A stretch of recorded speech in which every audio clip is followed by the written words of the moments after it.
इस वक्त हमारे साथ असलम शेख साहब जुड़ गए हैं, कैबिनेट मंत्री हैं महाराष्ट्र के। और महाराष्ट्र में सबसे ज्यादा हालात बदतर हैं। चाहे पिछले साल हमने जो देखा, जो महाराष्ट्र के हालात थे, या फिर इस बार हमने सेकेंड वेव में देखा। असलम शेख साहब, मैंने तो तस्वीर देखी, लोग खड़े थे वैक्सीन लगवाने के लिए, वैक्सीन खत्म हो गई, लोग वापस चले गए। अब कब तक इन परिस्थितियों से, इन स्थितियों से निकलेगा देश? महाराष्ट्र कब निकलेगा? लोग वैक्सीनेशन के लिए तैयार खड़े हैं, आप उनको वैक्सीन कब लगवाएंगे? क्या 1 मई से आप लोग 18 साल से ऊपर वालों को वैक्सीन लगाने के लिए तैयार हैं?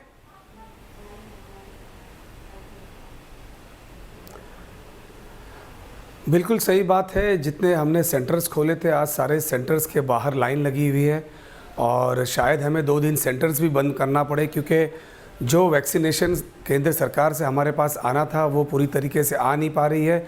इसीलिए हमें ये सेंटर्स को जो है शट डाउन करना पड़ रहा है। और हमारे कैबिनेट ने अभी जो निर्णय लिया है, तो हम आने वाले दिनों के अंदर हमारे जो देश में बन रही है कोविशील्ड और कोवैक्सीन, इनसे कितना हमें मिलने वाला है वैक्सीनेशन, वो जमा करेंगे। और विदेशों से हमारी बातचीत चल रही है, उनसे हमें जो मिलेगा तो वो मैनेजमेंट करके हम ये सारे सेंटर्स को सही तरीके से ऑर्गेनाइज करेंगे, ताकि जिस टाइम पे उनको बुलाया जाए उतनी वैक्सीनेशन हमारे हाथ में हो और उनको वैक्सीनेशन। आपसे कहना चाहता हूं, आज मैं मीठी मीठी बातें नहीं सुनना चाहता हूं। देश के लोग ना इतने परेशान हैं, देश की जनता ना रो रही है सर। चाहे महाराष्ट्र की जनता हो, चाहे बिहार की जनता हो, दिल्ली की जनता हो, या उत्तर प्रदेश की जनता हो, देश की जनता रो रही है सर। इसलिए मीठी मीठी बात मत कीजिएगा, एकदम वही बात बताइए जो हो सकती है, वही काम बताइए जो आप लोग कर सकते हैं। उतने ही वैक्सीन के बारे में बताइए जितने आप लगा सकते हैं, उतने ही बेड और इलाज ऑक्सीजन के बारे में बताइए जितने का आप लोग इंतजाम कर सकते हैं सर, प्लीज। बहुत दुरुस्त बात आपने कही, आपकी बात को एकदम दिल से लेता हूं मैं। मेरे ख्याल से ये सवाल जो है केंद्र सरकार को जाता है, क्योंकि जो वैक्सीनेशन राज्य को देने का काम इस वक्त कर रही हो केंद्र सरकार ही कर रही है। किसी भी सरकार के हाथ में अभी तक कुछ नहीं था, चाहे टेस्टिंग हो चाहे वैक्सीनेशन देना हो। अब हमने पहली बार सरकार से मांगा था परमिशन, अब उन्होंने हमें कहा है करने के लिए। अब हमने जो है टेंडर इनवाइट किया है, 6,500 करोड़ हमने परसों के दिन जो है कि हमारे कैबिनेट में पास किए हैं।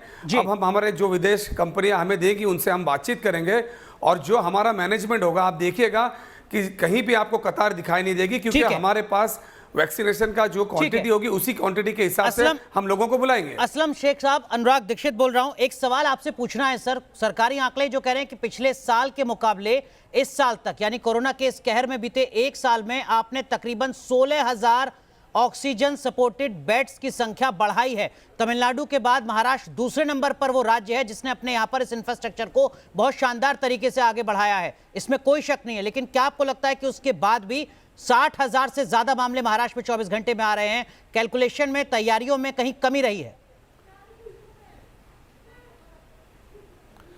देखिए, मैं बताना चाहूँगा कि डे 1 से जब पहली लाट भी जब आई थी, तब भी हमने जो है आंकड़े छुपाने का काम नहीं किया। हमने टेस्टिंग बढ़ाई थी। टेस्टिंग बढ़ाने का कारण ये था कि जो चीज़ सामने आए उसका इलाज किया जाए।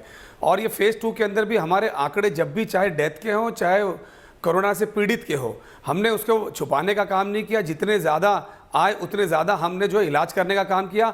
आज की तारीख में भी हम जो हैं हमारी जंबो फैसिलिटीज़ और हेल्थ फैसिलिटीज़ बढ़ाने में जो है लगे हुए हैं। आज हमने अगर लॉकडाउन किया है तो हमारे 5,500 से ज़्यादा बेड मुंबई शहर में हम तैयार कर रहे हैं। बाकी जिलों के अंदर भी हम जंबो फैसिलिटीज तैयार कर रहे हैं और उसमें अपना खुद जो है ऑक्सीजन का प्लांट लगा रहे हैं। क्यों? कि हमारे पास जितनी ऑक्सीजन की उत्पादन थी उतना, क्योंकि ना मैं जो रोज आपके यहाँ से जो महाराष्ट्र से खबरें आती हैं और जो तस्वीरें आती है ना सर, वो रोज लोगों को, जनता तक हम लोग पहुंचा रहे हैं। मैं विद्यानाथ झा बोल रहा हूं स्टूडियो से।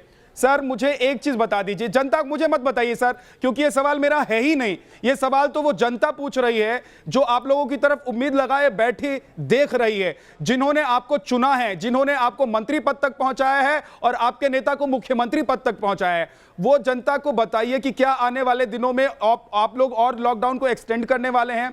आने वाले दिनों में क्या बेड का संकट खत्म होने वाला है? क्या वैक्सीनेशन जो है वो कब से, उस गति से, उस रणनीति से आप लोग चलाने वाले हैं जिसकी आप बात कर रहे हैं? आप बताइए कि ऑक्सीजन की समस्या कब खत्म हो जाएगी महाराष्ट्र में? सीधे सीधे बताइए। 4 लाइन में मैंने 4 सवाल पूछे हैं, आप 4 लाइन में 4 जवाब दीजिए।